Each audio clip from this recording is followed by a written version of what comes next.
પ્રસંગ સમયાઓ થતા હોય ને, અને આજે વંદના અને સમાજને જાગૃતિ કરવાનું જો કોઈ કાર્ય કરતું હોય તો આ વિશ્વ હિન્દુ પરિષદ કરે છે. અને આવા ઉત્સવો અને સમયા દ્વારા હર કોઈની જીવનની જાગૃતિ લાવનારનું જો કોઈ કામ કરતું હોય તો આ વિશ્વ હિન્દુ પરિષદ કરે છે. અને એ દ્વારા જ આપણને આવો સુંદર સત્સંગ, સુંદર કાર્ય એ આપણને મળે છે. તો આગવો જે ખૂબ સારો કાર્યક્રમ થવાનો છે એની આગવી પ્રતિભા, અત્યારે તો આપણે તારીખે ભૂલી ગયા છે, લગભગ 6 તારીખ આવે છે કે ભગવાન મર્યાદા પુરુષોત્તમ રામચંદ્ર પ્રભુના દિવ્ય રામનવમીનો ઉત્સવ.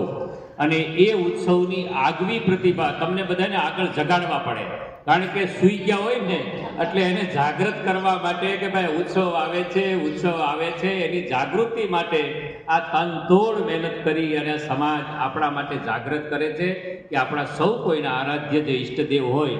હું ઘણીવાર વિચારતો, ઘણીવાર કહેતો કે ઉત્સવ કેટલા પ્રકારના આવે છે, પણ જેટલા પ્રકારના ઉત્સવો આવે છે ને એ ભગવાન સ્વામિનારાયણના મંદિરમાં એક પણ ઉત્સવ ન થયો હોય ને એવો એ આ સ્વામિનારાયણનું મંદિર છે. અહીંયા બધા જ પ્રકારના, તમે જો રામનવમીના ઉત્સવ થાય, ભગવાન શ્રી કૃષ્ણ પ્રભુના ઉત્સવ થાય, ભગવાન શિવજીના ઉત્સવ થાય, એવો કોઈ ભાગ અને ભેદ ક્યાંય આમાં રહ્યો નથી. અને ભગવાન સ્વામિનારાયણે પણ એટલા માટે જ અહીંયા ભગવાન કૈલાસપતિ શિવજી અને રાધાકૃષ્ણ દેવને બિરાજ્યા છે. હર કોઈ ઉત્સવ અને સમય